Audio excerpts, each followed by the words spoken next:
स्वपदान्तिकम्।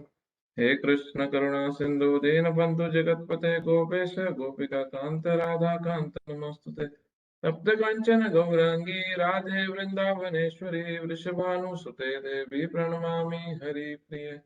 वंशाकल्पतरुभ्यश्च कृपा सिन्धुभ्येव च पतितनाम पावनेभ्यो वैष्णवेभ्यो नमो नमः। श्रीकृष्ण चैतन्य प्रभु नित्यानंद श्री अद्वैत गदाधर श्रीवासादि गौर भक्त वृंद। हरे कृष्ण कृष्ण कृष्ण हरे हरे, हरे राम राम राम हरे हरे।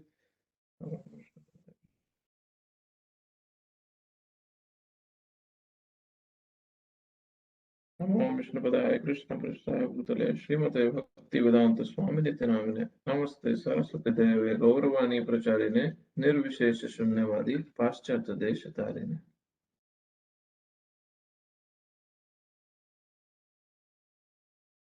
हरे कृष्णा। तो हम 17वें चैप्टर में हैं भगवत गीता के, जहाँ पे प्रकृति के 3 गुणों के हिसाब से काफी सारी एक्टिविटीज जो हम अपने जीवन में करते हैं, चाहे वो निजी एक्टिविटीज हो, खाने के हिसाब से हमारा खाना, दान देना, तपस्या करना, वो सब प्रकृति के इन 3 गुणों के हिसाब से डिवाइड करके भगवान ने भगवद गीता में बताया है इस चैप्टर में कि किस तरह हमारी पूजा अर्चना भी प्रकृति के 3 गुणों में कैसे डिवाइड होती है। तो हमने पिछले सेक्शन में किया था हमारा खाना कैसे प्रकृति के 3 गुणों के हिसाब से विभाजित है, उसमें डिवीजन है। फिर हमने किया था किस तरह हमारे यज्ञ करना, किसी प्रकार का आहुति देना, वो भी प्रकृति के 3 गुणों में किस तरह विभाजित है। और फिर तपस्या करना, किसी प्रकार की तपस्या, वो किस तरह प्रकृति के 3 गुणों में विभाजित है। तो खाने में हमने वो डिस्कस किया था बेसिकली कि जो खाना पुराना बना हो, जो सड़ रहा हो, भागवत गीता बहुत क्लियर शब्द में बोल रही है, जो 3 घंटे से पुराना खाना बना हो, अगर वो भगवान को भोग लगा प्रसाद नहीं है तो वो तमोगुण में आता है। जो खाना डिकम्पोज हो रहा हो, सड़ रहा हो, जिसमें टेस्ट ना हो, जो अनटचेबल थिंग्स हैं, जैसे जैसे कि मीट है, नशे करने की चीजें हैं, ये प्रकार की खाने की जितनी वस्तुएं हैं, ये सब तमोगुण में आती है। ये बीमारी का कारण बनती है और ये तमोगुण शरीर में बढ़ाती है। अब रजोगुण में खाना कौन सा आता है?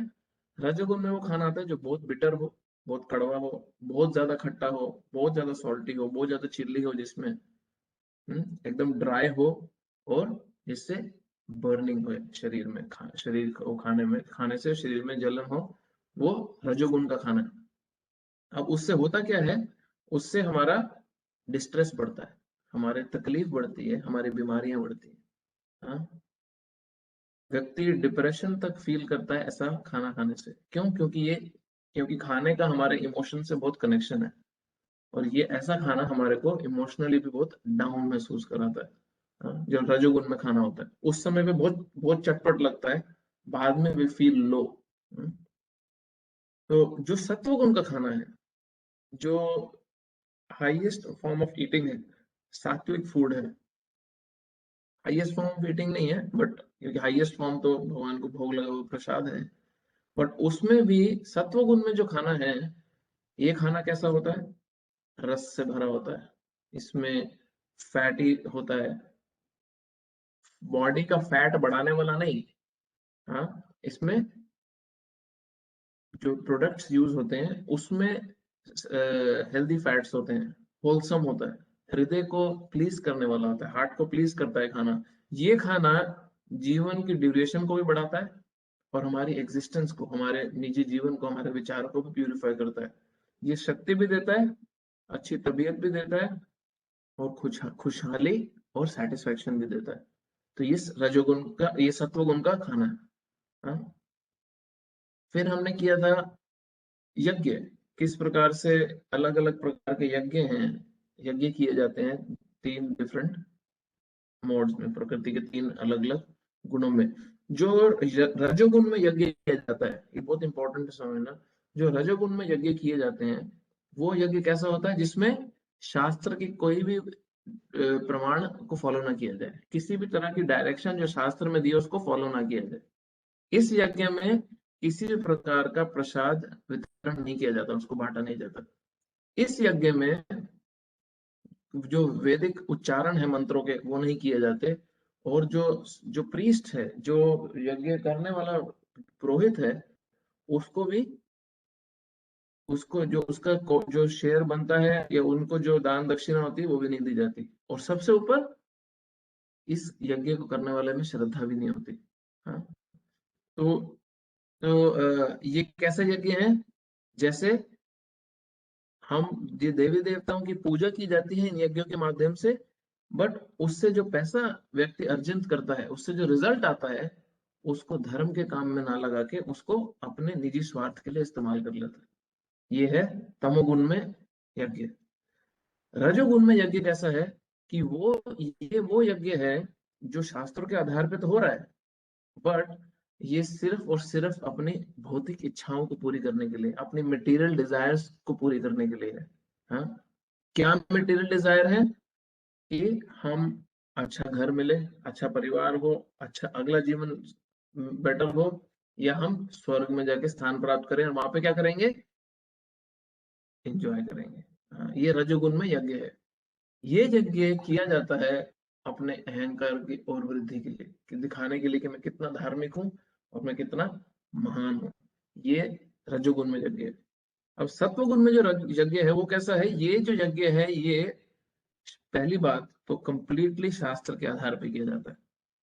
दूसरा, ये यज्ञ करने वाला व्यक्ति जो है, ये व्यक्ति अपनी ड्यूटी समझ के यज्ञ करता है, कोई बेनिफिट के लिए यज्ञ नहीं करता। ये अपनी ड्यूटी समझता है कि मुझे भगवान ने इतना कुछ दिया है, मेरे कर्तव्य है कि मैं भी उनको ये यज्ञ के माध्यम से अपनी तरफ से आहुति दूं। तो वो मंदिर जाता है किसी आर्थिक लाभ के लिए नहीं जाता, वो मंदिर जाता है उसकी ड्यूटी समझ के कि मेरा ड्यूटी है, मेरा कर्तव्य बनता है कि भगवान ने मुझे इतना कुछ दिया है, मैं उनको थैंक्स करूं जाके। और वापस में ये कुछ चाहता नहीं है, क्योंकि उसको ऑलरेडी ये समझता है कि मुझे जो कुछ मिल रहा है वो भगवान की कृपा से मिल रहा है। तीसरा है ऑस्टेरिटी इन तीन अलग अलग मोड्स में।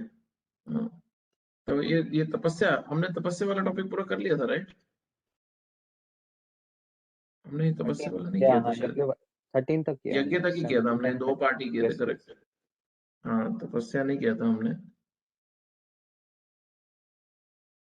तो अभी हम श्लोक नंबर 14 से शुरू करते हैं।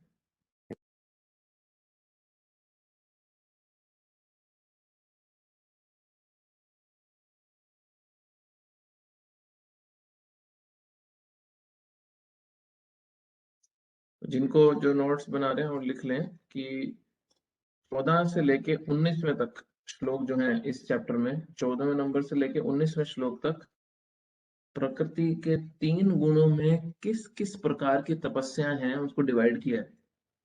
शरीर की तपस्या क्या है, बोलने की तपस्या क्या है, मन की तपस्या क्या है। हाँ, तो उसको बहुत अच्छे से डिवाइड किया है पहले 3 श्लोकों में, और उसके बाद 17, 18वें और 19वें श्लोक में रजोगुण में क्या है, तमोगुण में क्या है और सत्वगुण में तपस्या कैसी होती है उसको डिवाइड किया है बहुत अच्छे तरीके से कृष्ण ने। तो पहला जो 14 नंबर श्लोक है ये है शरीर की तपस्या क्या है। हाँ,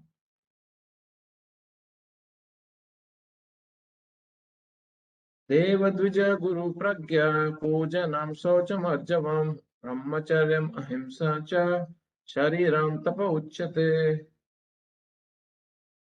परमेश्वर, ब्राह्मणों, गुरु, माता पिता जैसे गुरुजनों की पूजा करना तथा पवित्रता, सरलता, ब्रह्मचर्य और अहिंसा ही शारीरिक तपस्या है।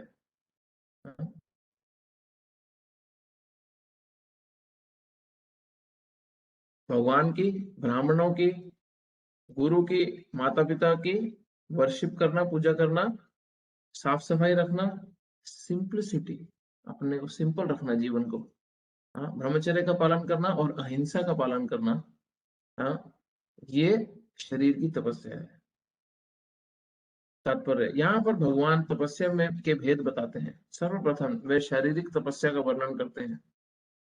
मनुष्य को चाहिए कि वे ईश्वर या देवों, योग्य ब्राह्मणों, गुरु तथा माता पिता जैसे गुरुजनों या वैदिक ज्ञान से पारंगत व्यक्ति को प्रणाम करे या प्रणाम करना सीखे। इन सब का समुचित आदर करना चाहिए। उसे चाहिए कि आंतरिक तथा बाहरी रूप में अपने को शुद्ध करने का अभ्यास करे और आचरण में सरल बनना सीखे। वह कोई ऐसा कार्य ना करे जो शास्त्र सम्मत ना हो। वह वैवाहिक जीवन के अतिरिक्त मैथुन में रत ना हो, क्योंकि शास्त्रों में केवल विवाह में ही मैथुन की अनुमति है, अन्यथा नहीं। ये ब्रह्मचार्य कहलाता है। यह सब शारीरिक तपस्याएं हैं। शरीर की तपस्या क्या बताइए यहाँ पे, जो हम बहुत क्लियरली पढ़ रहे हैं कि अपने गुरुजन, भगवान, माता पिता सबको प्रणाम करें। अगर नहीं करते हैं तो करना सीखें, हाँ, उन सबका आदर करें। अंदर से और बाहर से सरल बनने का प्रयास करें, और ये सबसे मुश्किल काम है। सिंप्लिसिटी, सरल बनना, ये अपने आप में बहुत बड़ा चैलेंज है आज की डेट में। क्यों? क्योंकि हम मीडिया से इतना ज्यादा इन्फ्लुएंस्ड हैं, और मीडिया सुपर कॉम्प्लिकेटेड है। मीडिया में जो भी दिखाया जाता है, भले वो सोशल मीडिया में हो, भले वो किसी भी प्रकार के टीवीज में, मूवीज के थ्रू हमारे तक मैसेजेस पहुंचाए जा रहे हो, हर चीज बहुत कॉम्प्लिकेटेड है। हर चीज एक्सट्रीमली कॉम्प्लिकेटेड है, और सारी की सारी ये जो चीजें हैं, ये केवल किस लिए करी जाती हैं? आर्टिफिशियल इमेज बनाने के लिए। हमारा इतना नुकसान हो रहा है, इतना नुकसान हो रहा है एक आर्टिफिशियल जीवन जीने के लिए, कि हमारी आंतरिक सरलता और हमारी बाहरी जीवन में सिंप्लिसिटी खत्म हो गई है, सिर्फ और सिर्फ दिखावा और ड्रामेबाजी के कारण, सिर्फ और सिर्फ दिखावा करने के चक्कर में। हम्म। मेरा एक फ्रेंड एक बार मुझे अपनी कॉलोनी में लेके गया था, दिल्ली में, साउथ दिल्ली में जहाँ वो रहता था, और वहां वो दिखा रहा था अपने नेबरहुड में। वो अपने नेबरहुड में मुझे लेके गया और बोला कि यहाँ से लेके जितने भी घर हैं, तो जितने भी घर देख रहा है, सब ने बड़ी बड़ी गाड़ियां अपनी पार्किंग में लगा रखी हैं, और मेजोरिटी मेजोरिटी अफोर्ड नहीं कर सकते ये गाड़ियां। तो किसी ने उधार लिए हुए है, किसी ने क्या क्या अलग अलग तरीकों से ये बड़ी बड़ी गाड़ी खड़ी कर रखी हैं, सिर्फ प्रेस्टीज के नाम पे, सिर्फ दिखावे के नाम पे। यही वो व्यक्ति अपना जीवन सिंपल रखे, तो उसको ये ड्रामेबाजी में पड़ने की जरूरत नहीं पड़ेगी, उसको ये दिखावा नहीं करना पड़ेगा, और ऑटोमेटिकली उसके मन पे प्रेशर नहीं आएगा। Simplicity is a very very powerful tool. एक सिंपल व्यक्ति ही हाई थिंकिंग सोच कर सकता है। सिंपल लिविंग, हाई थिंकिंग, ये जो कॉम्बिनेशन है, हाई थिंकिंग हो ही नहीं सकती जब तक हमारी लिविंग सिंपल नहीं होगी। अब सिंपल लिविंग का मतलब ये नहीं है कि हम झोपड़ी में रहें। सिंपल लिविंग का ये मतलब नहीं है कि दो ही कपड़े रखें। सिंपल लिविंग का ये मतलब नहीं है कि हमारे पास गाड़ी ना हो, या हो तो पुरानी सी हो। सिंपल लिविंग का ये मतलब है कि जितना आपके पास रिसोर्स अलाउ करता है, उतना ही पैर पसारें। हाँ? अपनी चादर को समझें, अपनी चादर जितनी बड़ी आपकी चादर है उसको समझें, उसको अप्रिशिएट करें, और उसके ही हिसाब से जीवन जिए। क्यों? क्योंकि जीवन का लक्ष्य चादर बड़ा करना नहीं है। कई मोटिवेशनल स्पीकर बोलते हैं कि जीवन का लक्ष्य क्या है, तुम अपनी चादर बड़ी करो। वो चादर बड़ी करना जीवन का लक्ष्य नहीं है भगवत गीता के हिसाब से। जीवन का लक्ष्य है, जितनी तुम्हारी चादर है उसमें तुम पीसफुली रहो, और साइमल्टेनियसली भगवान से अपना रिश्ता पुनः स्थापित करो। हाँ? ये म्यूट करना प्लीज। हाँ, तो ये जीवन का सिंपल लक्ष्य है। तो ये सिंपलिसिटी अगर हमारे में नहीं है, तो हम बहुत प्रपंच आसपास अपने रचाते रहेंगे, और उसी उन्हीं प्रपंच में फंसते जाएंगे। हाँ, आगे। वह कोई ऐसा कार्य ना करे जो शास्त्र सम्मत ना हो, वह वैवाहिक जीवन के अतिरिक्त मैथुन ना में रत ना हो, क्योंकि शास्त्रों में केवल विवाह में ही मैथुन की अनुमति है, अन्यथा नहीं। ये ब्रह्मचार्य कहलाता है। ये सब शारीरिक तपस्याएं हैं। हम्म। आगे अगला श्लोक। ये शरीर की तपस्या है बेसिकली।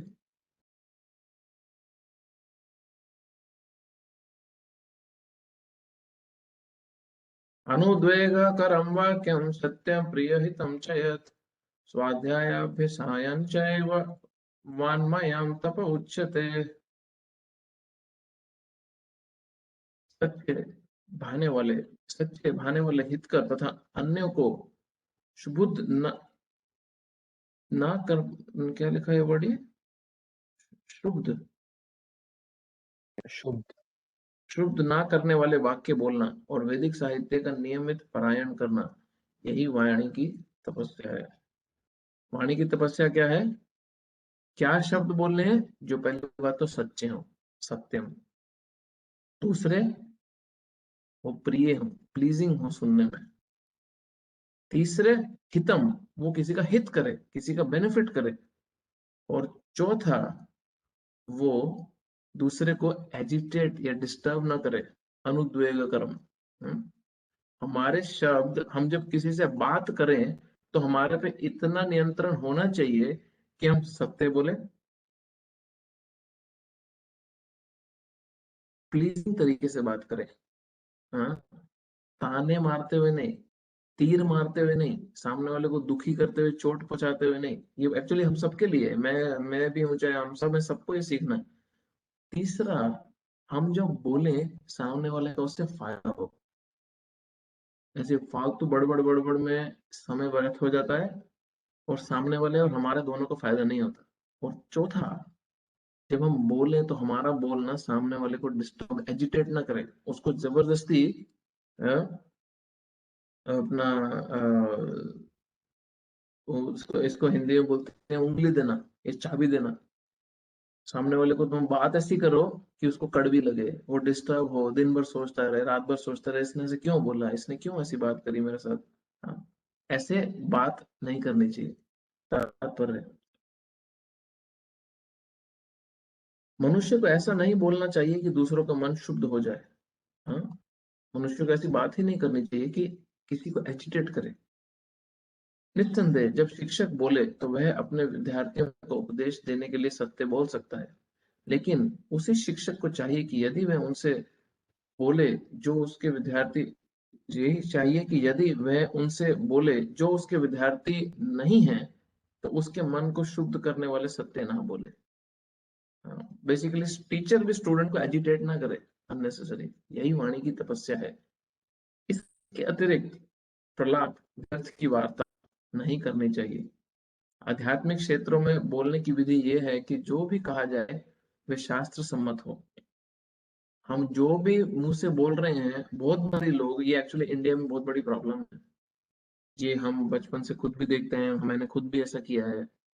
और हम आसपास भी बहुत देखते हैं कि लोगों को शौक है बोलने का, लोगों को शौक है बोलने का। और उनको लगता है कि हाँ, मैं भी आध्यात्मिक रूप से तुम्हारे जीवन में योगदान दे सकता हूँ। अच्छी आदत है, बट ये तभी मुंह खोले जब शास्त्र पता हो। इधर से सुना, उधर से सुना, बी आर चोपड़ा जी का टीवी में देखा, रामानंद सागर में देखा, कृष्णा में देखा, रामायण में देखा, पुराने पूर्वजों से सुनते आ रहे, सब जोड़ जाड़ के हमने एक मन में फिलोसफी बना लिया। उसको हमने सामने प्रेजेंट कर दिया कि ये हमारी भगवान की नॉलेज है, ये तुम ले लो जी। ध्यान रखना चाहिए, हम अपने शब्दों को ध्यान से छोड़ें, क्योंकि हम किसी की श्रद्धा को पूर्ण रूप से डिस्टर्ब कर सकते हैं। अगर कोई व्यक्ति श्रद्धा रख के हमारे को सुन रहा है फॉर एग्जाम्पल, और हमारी जो बात है वो शास्त्र सम्मत नहीं है, वो हमारी बात शास्त्रों से ऑथोराइज नहीं है, बट फिर भी मैं बोल रहा हूँ, तो वो व्यक्ति जिसने मेरे पे श्रद्धा रखी है, मैं उसके ऊपर अत्याचार कर रहा हूँ एक्चुअली, मैं उसका शोषण कर रहा हूँ। तो हम अपना मुंह कम बोले तो वो ज्यादा अच्छा है। जब जिन जिन चीजों के बारे में हमारे को नहीं पता कि शास्त्र का क्या उसमें उल्लेख है, स्क्रिप्चर्स का क्या उसमें अथॉरिटी है, तब तक कृपया मुंह ना खोलें ऐसे सब्जेक्ट मैटर पे। चुप रह के ये बोलना कि सॉरी मुझे नहीं पता, सबसे अच्छा सोल्यूशन है। Very important. उसे तुरंत ही अपने कथन की पुष्टि के लिए शास्त्रों का प्रमाण देना चाहिए। इसके साथ साथ वह बात सुनने के अति प्रिय लगनी वो यह बात सुनने में अति प्रिय लगनी चाहिए। ऐसे विवेचना से मनुष्य को सर्वोच्च लाभ तथा मानव समाज का उत्थान हो सकता है। वैदिक साहित्य का विपुल भंडार है और इसका अध्ययन किया जाना चाहिए। यही वाणी की तपस्या है। हाँ, तो बड़ा बड़ा बड़ा मुश्किल है जबान पे कंट्रोल करना actually, but it's very helpful, very बहुत फायदेमंद है अगर हम अपनी जबान पे कंट्रोल कर सकें। और सबसे सिंपल तरीका जबान पे कंट्रोल करने का क्या है? बोलने से पहले ये हमें तो पता हो कि ये किसी शास्त्र की बात है या मेरे मन के विचार है या सुनी सुनाई बात है। हम्म? अभी टीवी में तो सीरियल ऐसा भी आता है, जिसमें रावण का सीरियल था जिसमें रावण को हीरो दिखाया था।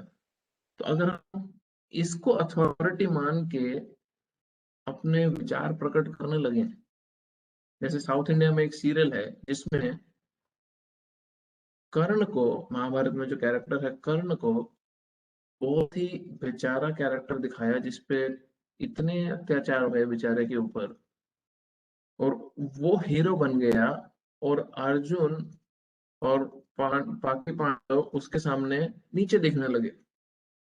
अब कर्ण, उसको हम अगर अथॉरिटी समझ लें और हमने महाभारत पढ़ी ना हो, और हम वो जो टीवी सीरियल दिखाया है उसके बेसिस पे हम बात करने लग जाएं और कर्ण को सपोर्ट के बेसिस पे बात करेंगे और कर्ण के वाहवाही करनी शुरू करें, तो ये ना समझिए, क्योंकि शास्त्र कुछ और बोल रहा है।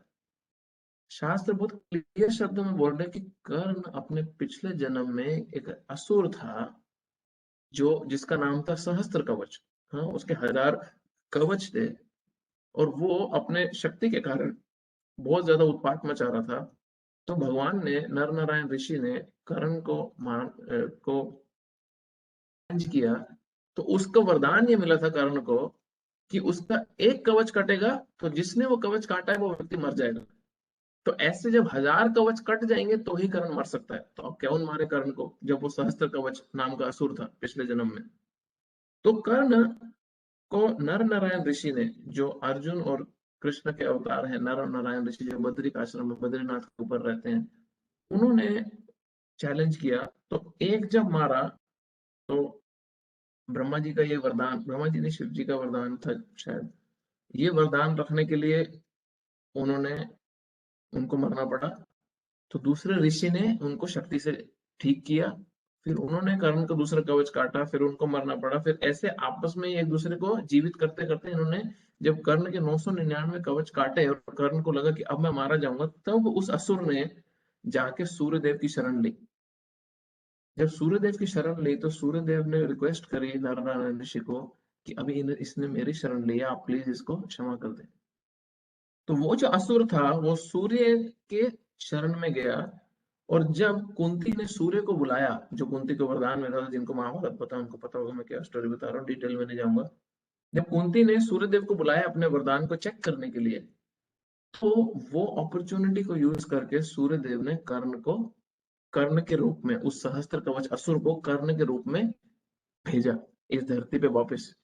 अब उतने पीरियड में सूर्य देव के संग के कारण कर्ण में कुछ अच्छी क्वालिटी आ गई थी, बट उसका प्रीवियस जो आसुरिक बैकग्राउंड था वो उसका अभी भी था। इसी कारण वो भगवान के भक्तों से विद्रोह ही करता रहा इस जीवन में आके भी, कर्ण के रूप में आके भी।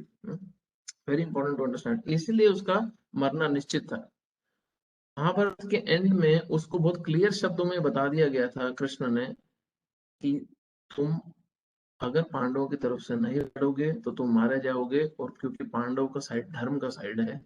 तो कर्ण ने कृष्ण को बहुत क्लियर वर्ड्स में बोला कि मैं जानता हूँ पांडव सही है, बट मेरे लिए दुर्योधन की मित्रता ज्यादा इंपॉर्टेंट है, और मैं ये भी जानता हूँ कि तुम स्वयं भगवान हो और तुम्हारी बात ना रखना मतलब मेरा नाश है, बट फिर भी मैं अपने मित्र के साथ जाऊंगा। तो कर्ण की अंडरस्टैंडिंग थी उस लेवल पे, बट फिर भी उस व्यक्ति, उसके असुर होने के कारण पिछले जन्मों में उसका ये दुर्गति हुई। तो अब ये किसी को नहीं पता तो वो कुछ भी सुनेगा, कुछ भी देखेगा और अपनी टिप्पणी देने लगेगा। इस पे कंट्रोल करना बहुत ही इंपॉर्टेंट है, इसलिए शास्त्र प्रमाण हमारा सबसे सेफ ऑप्शन है। अगला श्लोक।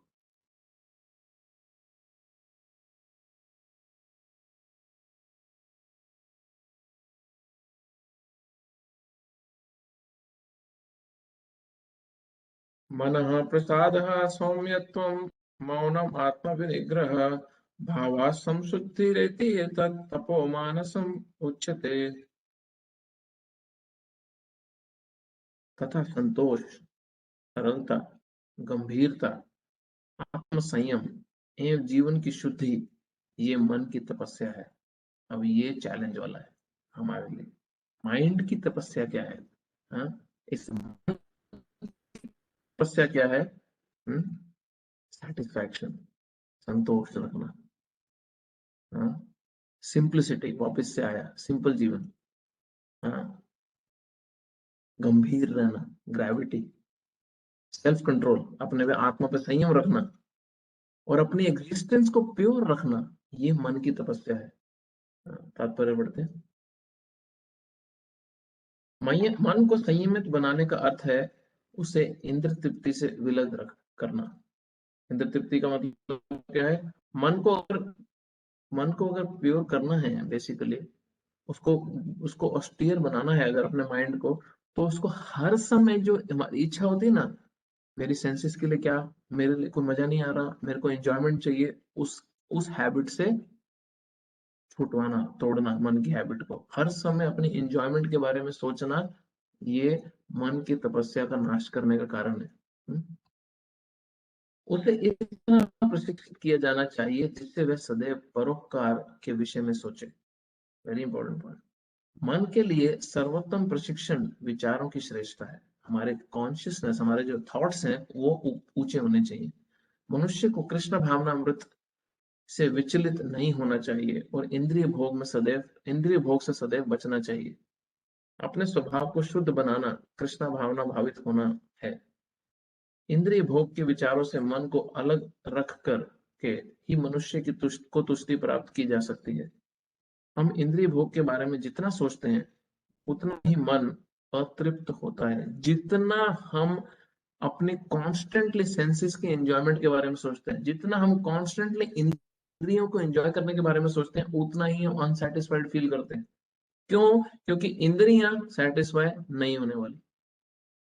अभी एक व्यक्ति बोलता है, युधिष्ठिर महाराज एक्चुअली ये बात बोले थे कि अगर एक व्यक्ति को इस सृष्टि की सारी स्त्रियां भी दे दी जाएं एंजॉय करने के लिए, फिर भी वो सेटिस्फाई नहीं होगा। क्यों?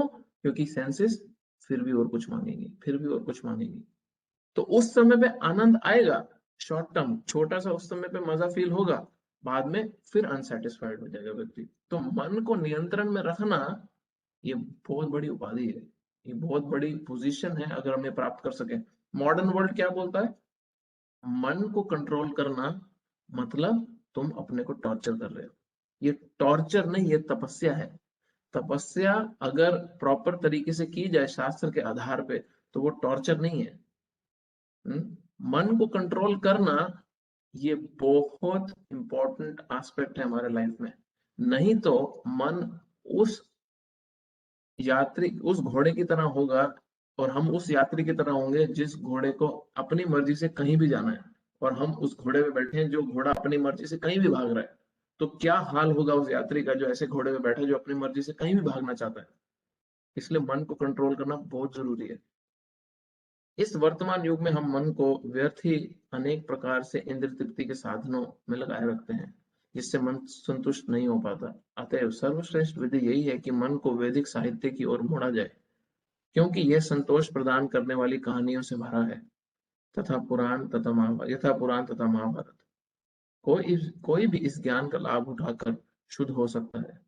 तो बेसिकली सिंपल स्टेटमेंट ये है कि Harry Potter, Lord of the rings की बजाय महाभारत, रामायण को डिटेल में समझे और पढ़े। मन को छल कपट से मुक्त होना चाहिए और मनुष्य को सबके कल्याण हित के विषय में सोचना चाहिए। अगला, मौन गंभीरता का अर्थ है कि मनुष्य निरंतर आत्म साक्षात्कार के विषय में सोचता रहे। हम अपने को सोल को रियलाइज करने के विषय में जितना सोचेंगे उतना हमारा भला होगा। यूजुअली व्यक्ति क्या सोचता है? अपने अलग अलग प्लान्स बनाता है और उन अलग अलग प्लान्स के बारे में सारा दिन सोचता रहता है।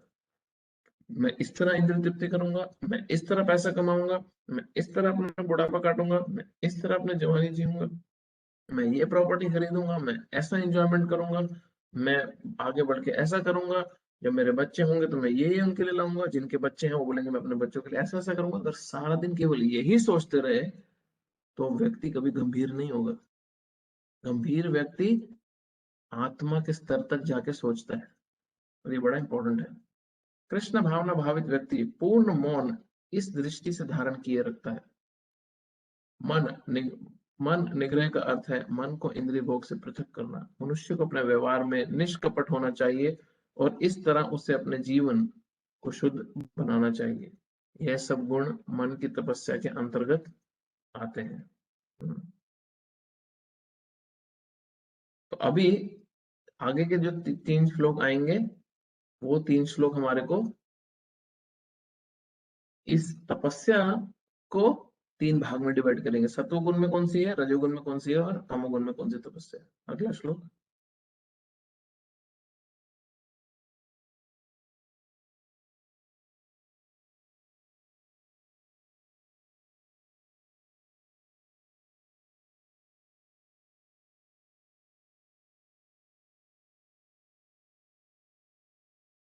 श्रद्धया परया तप्तं तपस्तत्त्रिविधं नरः अफलाकांक्षिभिर्युक्तः सात्विकं परिचक्षते। भौतिक लाभ की इच्छा ना करने वाले तथा केवल परमेश्वर में प्रवृत्त मनुष्यों द्वारा दिव्य श्रद्धा से संपन्न यह तीन प्रकार की तपस्या सात्विक तपस्या कहलाती है। तीन प्रकार की तपस्या क्या है ये? जो फेथ, दिव्य श्रद्धा जो है, वो जो श्रद्धा है वो दिव्य रूप में है, हाँ? कोई भी भौतिक इच्छा ना करते हुए, बट केवल और केवल भगवान के प्रसन्नता के लिए, भगवान के भगवान भगवान के हेतु के लिए की जाए, ये तपस्या सत्वगुण में आती है। अगला, इसको बाद में समराइज करेंगे एक साथ।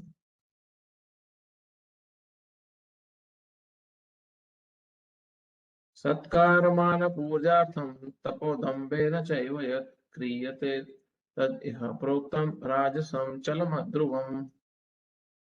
जो तपस्या दंभ पूर्वक, हाँ, दंभ पूर्वक घमंड के कारण अहंकारवश, जो तपस्या दंभ पूर्वक तथा सम्मान सत्कार एवं पूजा कराने के लिए संपन्न की जाती है, वह राजसी रजोगुण कहलाती है।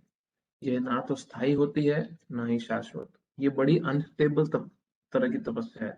ये व्यक्ति किस लिए तपस्या कर रहा है?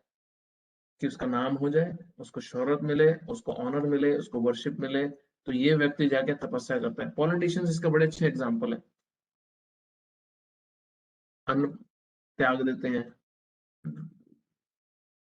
हाँ, किसी न किसी प्रकार। कोई साधु लोग भी होते हैं, कर तपस्या रहे हैं और पूरी दुनिया को पता है कि वो क्या तपस्या कर रहा है।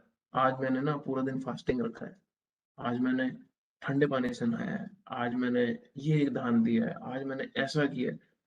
कॉन्स्टेंटली कॉन्स्टेंटली सिर्फ किस लिए कर रहे हैं वो काम व्यक्ति? उसका मेन फोकस क्या है? रिस्पेक्ट मिलती रहे, ऑनर मिलता रहे, और पूजा प्रतिष्ठा मिलती रहे, बस। तो ऐसे जो लोग होते हैं, ये इन लोगों की जो तपस्या होती है, ना ही वो स्टेबल होती है, ना ही वो परमानेंट होती है।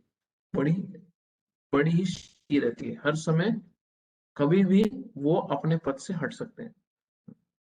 कभी कभी तपस्या इसलिए की जाती है कि लोग आकर्षित हों तथा उनसे सत्कार सम्मान तथा पूजा मिल सके। रजोगुणी लोग अपने अधीन अधीनस्थों की पूजा करवाते हैं, हाँ? अधीन अधीनस्थों की पूजा कराते हैं, हाँ। ओ अच्छा, अधीन, अच्छा, अपने अपने सबॉर्डिनेट्स की पूजा कराते हैं। सब अपने जो नीचे वाले लोग हैं उनसे पूजा कराते हैं, उनसे चरण धुलवाकर धन चढ़वाते हैं। तपस्या करने के बहाने ऐसे कृत्रिम आयोजन राजसी माने जाते हैं। इनके फल क्षणिक होते हैं, वे कुछ समय तक रहते हैं, वे कभी स्थायी नहीं होते। कई सो कॉल्ड गुरु भी ऐसा करते हैं, हाँ। कई बार हम देखते हैं कि गुरु अपने शिष्यों से पांव धुलवा रहा है, हम्म? वो एक विधि है जिसमें शिष्य गुरु के चरण को धोता है अपनी प्यूरिफिकेशन के लिए, और उस समय गुरु जो है उसकी चेतना क्या रहती है कि मैं अपने पांव तो धुलवा रहा हूं, बट मैं एक्चुअली अपने शिष्य की सेवा कर रहा हूं।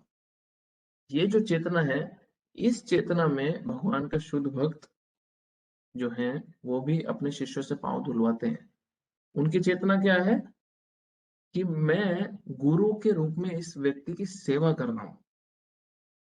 ये जो राजसिक गुण की जो व्यक्ति है, जो अपने शिष्यों से, अपने जूनियर से पांव धुलवा रहे हैं, कुछ कराते हैं, ये क्या मेंटालिटी है? ये है मैं सुपीरियर हूँ, तुम मेरे इंफीरियर हो, तुम मेरे नीचे हो, और तुम्हारी पोजीशन यही है कि तुम मेरे पांव के नीचे रहो, बेसिकली।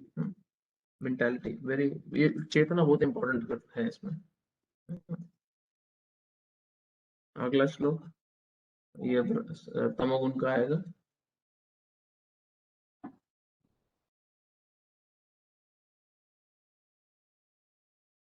मूढग्राहेणात्मनो यत् पीडया क्रियते तपः परस्य परस्योत्सादनार्थं वा तत् तत्तामसम् उदाहृतम्। मूर्खवश आत्म उत्पीड़न के लिए या अन्य को विनष्ट करने या हानि पहुंचाने के लिए जो तपस्या की जाती है वह तामस कहलाती है। हाँ।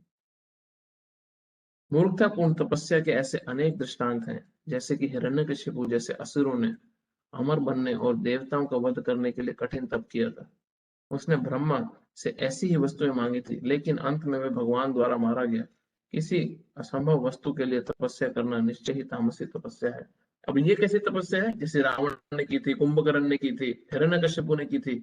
इनकी तपस्या किस कैटेगरी में है? इन लोगों की तपस्या है, कठोर तपस्या करेंगे, हजारों हजारों साल तक इन लोगों ने तपस्या करी, बट करी किस लिए? कि हम दूसरों का शोषण कर सके। हम आज की डेट में भी देखते हैं, बहुत से लोग हैं ऐसे, बहुत से लोग हैं कठोर हार्डवर्क कर रहे हैं, पब्लिक में रहते हैं, लगे हैं एक्टिविस्ट बन के। उनका मेन मुद्दा क्या है? एक बारी कंट्रोल आ जाए, एक बारी पोजीशन मिल जाए, फिर अपने जो नीचे है उसके शोषण करेंगे।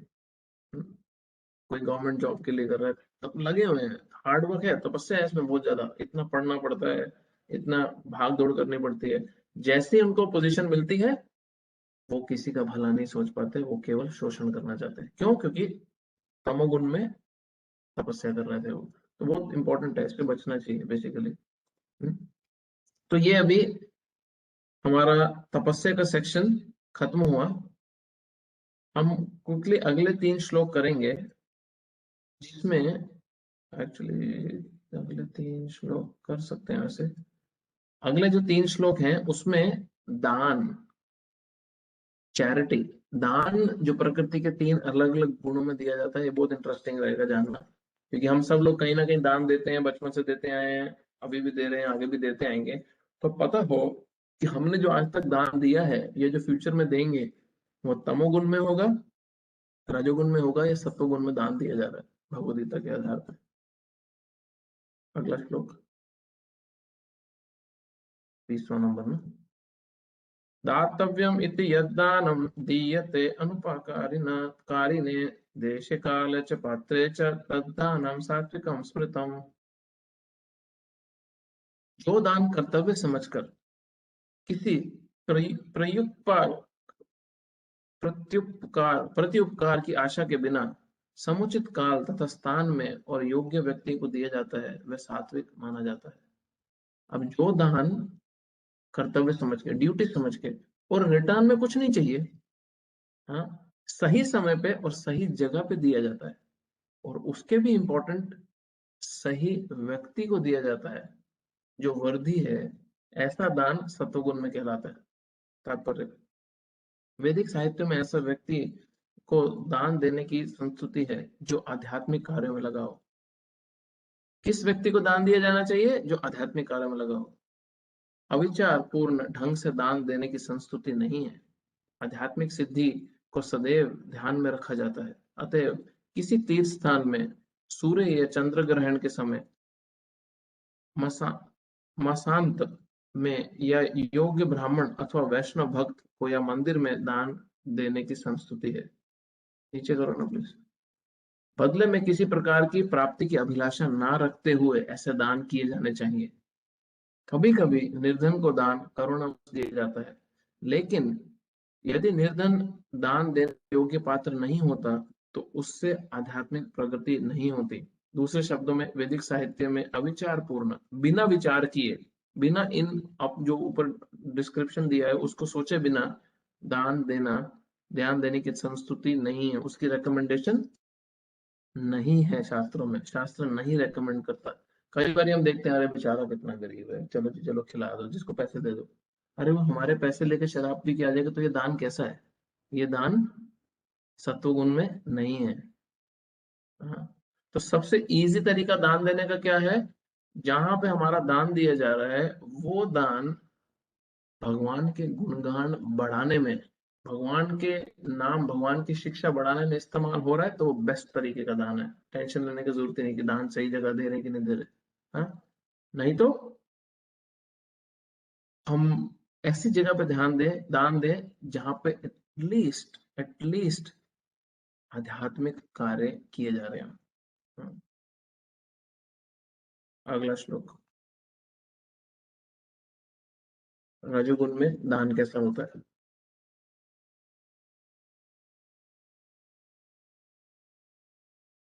यत्तु प्रत्युपकारार्थं फलम् उद्दिश्य वा पुनः दीयते च परिक्लिष्टं तद्दानं राजसंस्मृतम्।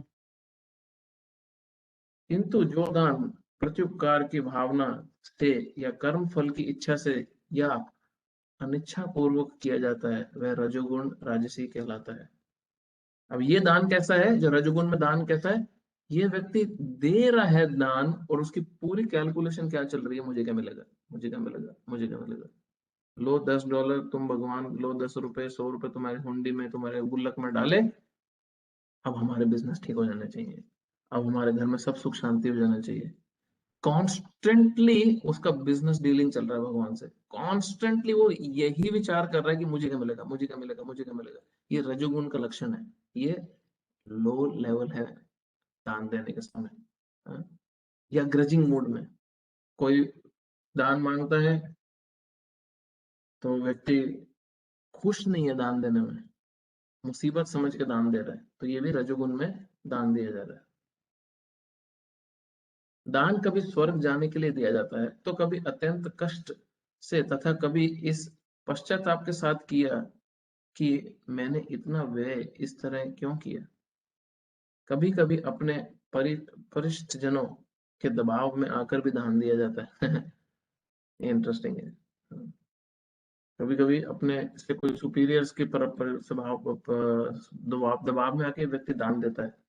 अरे चलो बड़े दे रहे हैं मुझे भी देना है, या कोई बड़ा बोल देता है, या आसपास के दोस्त भी बोल देते हैं दोस्त दे रहे हैं तो हम भी चल दान डाल देते हैं, मैं खाली क्यों खड़ा हूँ। ये रजोगुण में दान है, कितना स्पेसिफिक भगवान बता रहे हैं। हम्म? और व्यक्ति बाद में सोचता रहता है, यार इतना मैंने खर्चा क्यों कर दिया, इतना खर्चा क्यों कर दिया। ऐसे अनेक दातव्य न्यास हैं जो उन संस्थानों को दान देते हैं जहाँ इंद्रिय भोग का बाजार गर्म रहता है। वैदिक शास्त्र ऐसे दान की संस्तुति नहीं करते, केवल सात्विक दान की संस्तुति की गई है। कई ऐसी सारी चैरिटेबल फाउंडेशन है, कई सारी ऐसी चैरिटी हैं जहां पे केवल और केवल सेंसेस, अपनी इंद्रियों का भोग कैसे चलता रहे, वही मेन उनका प्रोपोगंडा है और बहुत दान वहां पे जाता है। एक एग्जांपल मैं आपको बताता हूँ, पेटा। पेटा एक ऑर्गेनाइजेशन है जिसमें जानवरों को मरने से बचाने की ऑर्गेनाइजेशन है। और वहाँ पे कई लोग, काफी वॉलंटियर्स हैं, काफी लोग डोनेशन करते हैं, काफी सेलिब्रिटीज, मूवी स्टार्स, इंडिया में, हॉलीवुड में कई लोगों ने उनके लिए फोटोशूट करे हैं, जो ये चाहते हैं कि एनिमल किलिंग रुके। एनिमल किलिंग इज अच्छा कॉज, बट पेटा अपने ये काम के साथ साथ अपनी एडल्ट साइट्स, पॉर्न साइट्स भी चलाता है, जिसमें जो यंग लड़के लड़की हैं उनको, उनका मन भटकाने के तो पूरा का तरीका, पूरा का पूरा प्रोपेगेंडा चल रहा है। तो अब ये जो ऐसी चैरिटी है रजोगुण में है। हाँ, अगला श्लोक।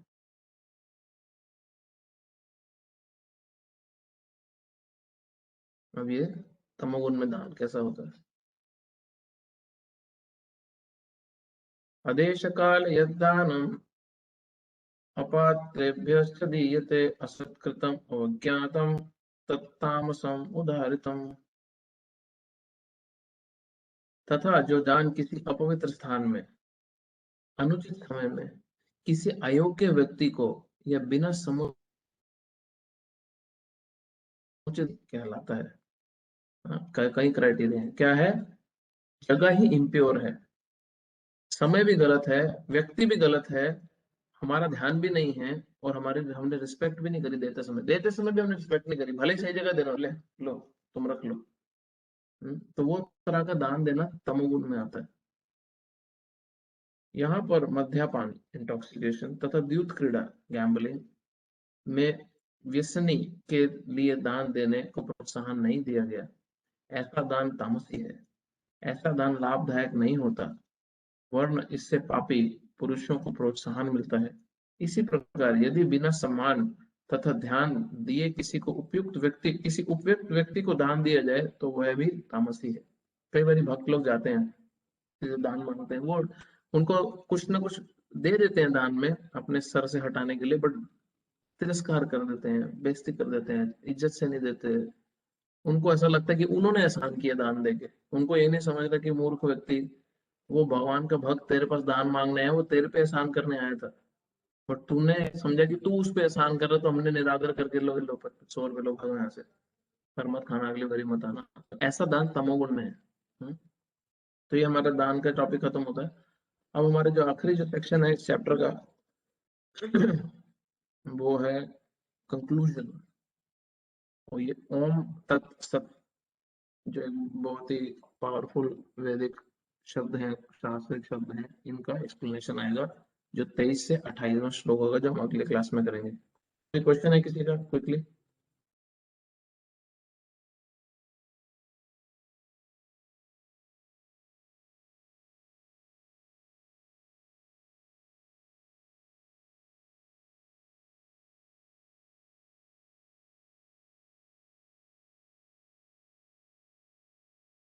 ठीक है, कोई प्रश्न नहीं है तो हम आगे बढ़ते हैं, अगले वेडनेसडे मिलेंगे। मुझे आज के टॉपिक में ऐसा लग रहा है इतने क्वेश्चन आएंगे कि टाइम बंद करना पड़ेगा, बट आई थिंक सबको समझ गया है, या तो सबको समझ गया है या कुछ भी नहीं समझे। दोनों केसेस में चलेगा मुझे। हरे कृष्णा। ग्रंथ राशि में भगवत गीता हरे की जय, श्रील प्रभुपाद की जय। हरे कृष्ण ब्रो, सॉरी मेरा एक क्वेश्चन था ब्रो। हाँ जी। एक चीज मैंने ध्यान से नहीं सुनी, पता नहीं मैं मेरे दिमाग से निकल गई, बल्कि क्वेश्चन भी किस बारे में था। शायद आपने ये बताया कि जो मतलब भगवान के मतलब जो सीजनली मतलब वो देखते हैं कि अब मुझे भगवान में भक्ति करने की जरूरत है। हाँ शायद हाँ, आपने इसके बारे में बताया है कि उनकी भक्ति मतलब कब तक लास्ट करती है, वो ये कब वो ड्रॉप हो जो जाती है स्टेबल भक्ति। नहीं है, जो स्टेबल नहीं है अपनी तपस्या में, हाँ हाँ वो रजोगुण का लक्षण है। तो उनको लगता है कि चलो अभी अभी जीवन में, अभी परिवार में, अभी काम में कुछ प्रॉब्लम चल रही है, तो चलो मंदिर, चलो मंदिर। हाँ, या भगवान के भक्तों से बात कर लो या कथा सुन लो। क्यों? क्योंकि अभी जीवन अनस्टेबल है। जैसे ही उनके जीवन में सब कुछ ठीक होने लगता है, तो फिर से वो भगवान को छोड़ के अपने पुराने रूटीन में लग जाते हैं। इसको बोलते हैं शमशान वैराग्य। शमशान में जब किसी की मृत्यु होती है और हम शमशान घाट में जाते हैं, तो हम जब वहां पे लाश जलती हुई देख रहे होते हैं, तो हमारे मन में आता है, अरे जीवन तो किसी का बहुत ही टेम्पररी है, ये तो नाश हो जाएगा, ये तो बहुत थोड़े समय के लिए था, अब मैं क्या करूं? मुझे लगता है कुछ हायर सोचना चाहिए जीवन में। तो मन में ऑटोमेटिकली एक वैराग्य आता है कि मैं क्या अपना जीवन जी रहा हूँ, सब फालतू जीवन है मेरा, किसी काम का नहीं है। बेचारा बेचारी, अभी तो कल हंस परसों हंस खेल रहा था, हंस खेल रही थी, अभी नहीं रही, तो मेरे साथ भी ऐसे होगा। तो ये शमशान घाट में वैराग्य आता है, और व्यक्ति शमशान घाट से बाहर आता है, अपने जीवन शुरू करता है, और वापस से उसका वैराग्य समाप्त हो जाता है, और वापस से वो क्या है, कोशिश करता है कैसे एंजॉय करूं, कैसे एंजॉय करूं इस जगह में जैसे सब कुछ परमानेंट है। तो हमारे जीवन में भी ऐसा होता है, जब कोई प्रॉब्लम आती है तो हमारे में भी वैराग्य आता है। जब कोई प्रॉब्लम हिट करती है एकदम, कि अब मेरे जीवन में मैं क्या करूंगा, तो जो थोड़े से पुण्य जिनके होता है, जिन्होंने धर्म कर्म थोड़ा पहले किया होता है वो भगवान की तरफ जाते हैं, जिन्होंने धर्म कर्म नहीं किया होता वो नशे की तरफ जाते हैं जब प्रॉब्लम आती है लाइफ में। ये डिफरेंस समझना। जिन जिन के जीवन में प्रॉब्लम आती है जब, अगर तो उनकी भगवान में श्रद्धा है तो भगवान से मदद मांगना जाते हैं, अगर उनकी भगवान में श्रद्धा नहीं है तो वो नशे की ओर, डिप्रेशन और स्ट्रेस की ओर जाते हैं। हम्म? तो जो भगवान की तरफ आ रहा है एटलीस्ट वो उस कैटेगरी से सुपीरियर है, बट वो रजोगुण का लक्षण है, फिर सब कुछ ठीक होता है, फिर वो सब छोड़ छाड़ के वापस से अपने जीवन में लग जाता है। ठीक है, तो ये बीमारी से हमें बचना है। हमें 365 दिन भगवान से अपना रिश्ता स्थापित करने का प्रयास करना है, तब नहीं कि जब प्रॉब्लम चल रही है। और एक और क्वेश्चन था प्रभु, जब आपने उसके बारे में बताया कि जैसे हम मंदिर जाते हैं और हम उस समय सोचते हैं कि ये हमारी कर्तव्य है कि जाना, मतलब एज ए ड्यूटी भी है, मतलब कि भगवान मुझे दे इतना सब कुछ, मतलब मर्सी मिल रही है मुझे, तो मुझे मंदिर जाना चाहिए। तो प्रभु उसके बारे में थोड़ा सा मतलब बताएंगे कि उस टाइम भी मतलब हमारा क्या मूड होना चाहिए जब हम मंदिर में जा रहे हैं, चाहे वो हफ्ते में एक ही बार है, 2 में, जैसे मैं यहाँ पे काफी दूर हूँ, रीजनल में हूँ, तो तो सत्व गुण में व्यक्ति ड्यूटी के कारण जाता है। सत्व गुण में व्यक्ति ड्यूटी के कारण भगवान के पास जाता है। जो भी ड्यूटी का शब्द इस्तेमाल कर रहे हैं, ये ड्यूटी नॉलेज के बेस पे है। व्यक्ति को ज्ञान है कि मेरा भगवान से रिश्ता है, भगवान उस रिश्ते के कारण मेरे को मेंटेन कर रहे हैं। हम लोग कितने लोग हैं ऑक्सीजन पे टैक्स दे रहे हैं, पानी पे टैक्स भगवान नहीं ले रहे, सरकार ले रही है। हवा पे टैक्स अभी सरकार नहीं ले रही, थोड़े समय में लेने लग जाएगी। जब हम बच्चे थे, मुझे को याद है, हम रोड पे जाते थे तो 25 पैसे का एक गिलास का पानी वो देते थे ठेले पे। और हम, हमारे जब पिताजी वगैरह जब बच्चे थे तो पानी बिकता ही नहीं था, कभी फ्री था पानी तो। उस समय पे खाना भी नहीं बिकता था, मतलब उससे पहले धर्मशाला वगैरह में फ्री खाना पड़ता था। तो ये प्रकृति ने ये सारी चीजें फ्री दी हैं, मनुष्य इस पे टैक्स ले रहा है अपना कंट्रोल समझ के, बट भगवान तो नहीं ले रहे ना। तो ये हमारा तो कुछ ड्यूटी बनता है भगवान के प्रति की नहीं। अभी मनुष्य का बस चले तो वो सूरज पे भी टैक्स लेगा, अभी सूर्य की रोशनी आ रही है, अभी तुम टैक्स भरो जी इतना परसेंट। भगवान नहीं ले रहे। भगवान हमें अपना, भगवान के हम अंश हैं, भगवान के बच्चे हैं, उस कारण भगवान हमारे को ये सारी जो नेसेसरी चीजें हैं वो प्रोवाइड कर रहे हैं। तो हमारा भी तो कुछ कर्तव्य बनता है। तो जो व्यक्ति सरकार का टैक्स नहीं देता उसको सरकार क्रिमिनल घोषित करती है। जो टैक्स एवेजन करते हैं, टैक्स चोरी करते हैं, वो सरकार की नजर में अगर पकड़ में आते हैं तो उनको फाइन लगता है। सिमिलरली भगवान जब सब कुछ दे रहे हैं, तो जो भगवान को अपने कर्तव्य समझ के नहीं उनको रिलेशन उनके वापस से रेसिप्रोकेट करता, तो उसको प्रकृति के नियम के आधार पर भी दंड मिलता है। अब सरकार का दंड किस लिए है? कि हमारा शोषण होता रहे। भगवान का दंड इसलिए है कि हम सुधरें, हमारी मति ठीक हो, क्योंकि वो ही हमारे सुख का कारण है। व्यक्ति जितना भगवान से टच में रहता है, जितना भगवान की सेवा में रहता है, उतना उसका सुख बढ़ता है। तो भगवान को हमारे सुख की चिंता है, सरकार को अपने बैंक बैलेंस की चिंता है, अपने कोष की चिंता है, अपने ट्रेजरी की चिंता है। तो ये भेद है दोनों में, जो हमारे से टैक्स की इच्छा कर रहे हैं। तो ये हमारा ड्यूटी है, और यही ड्यूटी में जब आप प्रेम डाल देते हो भगवान के प्रति, लविंग अफेक्शन डिवोशन डाल देते हो, तो वो हमारा बहुत स्पीड से, बहुत क्विकली मुक्ति का कारण बन जाता है। ठीक है प्रभु? यस, थैंक यू प्रभु। वो एक और क्वेश्चन था, सॉरी प्रभु। किसी और, मेरे को ना एक्चुअली जाना है, एक किसी और का क्वेश्चन है तो पूछ सकते हैं, अगर नहीं है तो फिर मैं आपके पास आता हूँ। मेरे को ना कहीं जाना है, सॉरी। ठीक है प्रभु। हरे कृष्ण प्रभु, मेरा सॉरी, हरे कृष्ण प्रभु, मेरा एक क्वेश्चन है।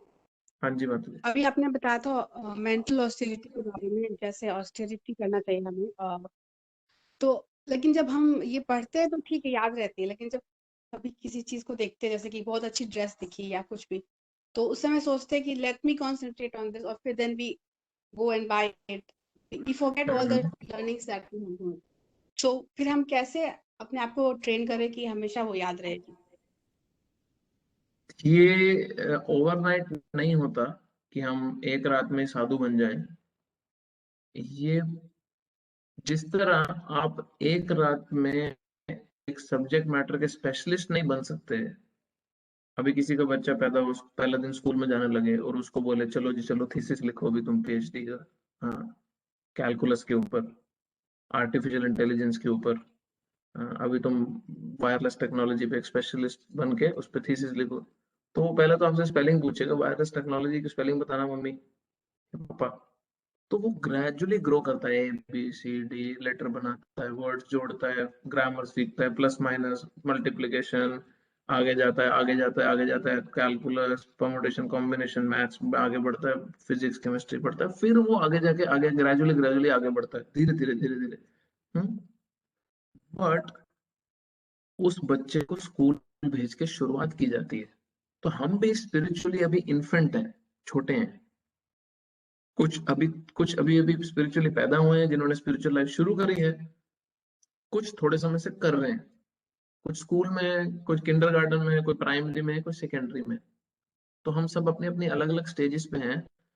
जिस भी स्टेज पे हम हैं, वो स्टेज पे हम भगवान जो प्रोसेस हमारे को बता रहे हैं भक्ति का, जो श्रवण और कीर्तन, भगवान के बारे में सुनना और भगवान के नामों का उच्चारण करना, ये जो प्रोसेस है, इसको अगर प्रॉपरली आप प्रैक्टिस करते हैं तो हम ग्रेजुअली ग्रेजुअली ये सारी जितने भी ऑब्स्टिकल्स हम महसूस कर रहे हैं इसको पार कर पाएंगे, मन को नियंत्रण कर पाएंगे। मन एक ऐसे बच्चे की तरह है जिसको आप अगर कॉन्स्टेंटली डांटते रहो, बेटा ये नहीं करना, बेटा ये नहीं करना, बेटा ये नहीं करना, तो बेटा वही करता है। हम्म? तो मन एग्जैक्टली बच्चे के जैसा है। इसलिए मन को ये नहीं बोलना कि ये नहीं करना, मन को पॉजिटिव एंगेजमेंट देना है, मन को पॉजिटिवली भगवान की सेवा में लगाना है, तो मन ऑटोमेटिकली डाइवर्ट होना शुरू हो जाता है। तो अभी जैसे कंप्यूटर हम सब यूज करते हैं, हम अपने कंप्यूटर पे यूआरएल पे ऊपर लिखते हैं ना, वेबसाइट का नाम डालते हैं www.flytoindia.com। कोई डालता है, अगर उसने बार बार सर्च किया fly to India fly to India, तो अगली बारी जब उसको कोई कोरियर भेजना है या अगली बारी उसको कोई कुछ कुछ भी करना है, कोई पोस्ट भेजना है और वो डालता है www.fedex.com, तो जैसे ही वो एफ लिखेगा, हाँ, जैसे ही वो एफ लिखेगा, ऑटोमेटिकली फ्लाई टू इंडिया लिखा हुआ आ जाएगा वहां पे। क्यों?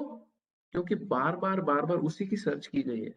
तो हम हमारे लाइफ में भी हम कॉन्स्टेंटली, हम जन्मों जन्मों से अपनी इंद्रियों को, अपने सेंसेस को एंजॉय करने के ही सर्च करे आ रहे हैं। सारे की सारी प्लानिंग भी उसके लिए हो रही है और सारे के सारे अटेम्प्ट्स और एंडेवर भी उसके लिए किए जा रहे हैं। तो धीरे धीरे जब भी आप ऑप्शन को चेंज करना शुरू करोगे, दूसरा ऑप्शन डालना शुरू करोगे कॉन्स्टेंटली, तब आपका जो यूआरएल है, जो आपका कंप्यूटर में ऊपर जो ऑप्शन आएगा, तब आप उसको चेंज करके फ्लाई टू इंडिया से फेडेक्स कर पाओगे। बेसिकली हमारे जीवन में हम हर समय जन्मों जन्मों से केवल अपने बारे में सोच रहे हैं, अब हमने शुरू करा भगवान के बारे में सोचना। और इसमें बड़ा एक इम्पोर्टेंट एस्पेक्ट है चैंटिंग, भगवान का नाम लेना। सोचो आप, कोई व्यक्ति क्यों किसी का नाम लेगा दिन में 2 घंटा, 3 घंटा, 1 घंटा, आधा घंटा? क्यों आप किसी और के बारे में बात करोगे, किसी और का गुणगान करोगे? आप किसी और का गुणगान तभी करोगे ना जब वो व्यक्ति के बारे में आपको नॉलेज है। कोई आपको मूवी एक्टर एक्ट्रेसेस पसंद है, तो आप उसके रिसर्च करते हुए व्यक्ति उसके बारे में ढूंढता है, वो खाता क्या, उसकी डाइट क्या है, उसके फ्रेंड्स क्या है, वो पार्टी कहाँ करता है, क्या उसके अलग अलग स्कैम हुए, क्या क्या उसमें अलग अलग केसेस में फंसा हो, ये तो वो जो भी है। हम्म? उसका इंस्टाग्राम फॉलो करता है, तो कॉन्स्टेंटली उसके बारे में व्यक्ति फिर बात करता है क्योंकि उसको पसंद है, उसके बारे में नॉलेज लेता है। तो हम भगवान के साथ जब सेम चीज करेंगे तो हमारा मन ऑटोमेटिकली प्यूरिफाई होना शुरू होगा। तो ये ग्रेजुअल है, बट हमारे को एडवांस तो करना ही है। ठीक है। Thank you Shiva ji ma'am. Hare Krishna. Thank you very much.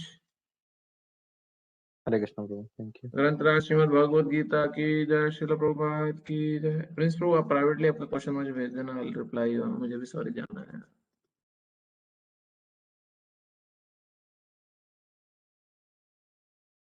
ठीक है। हरे कृष्णा।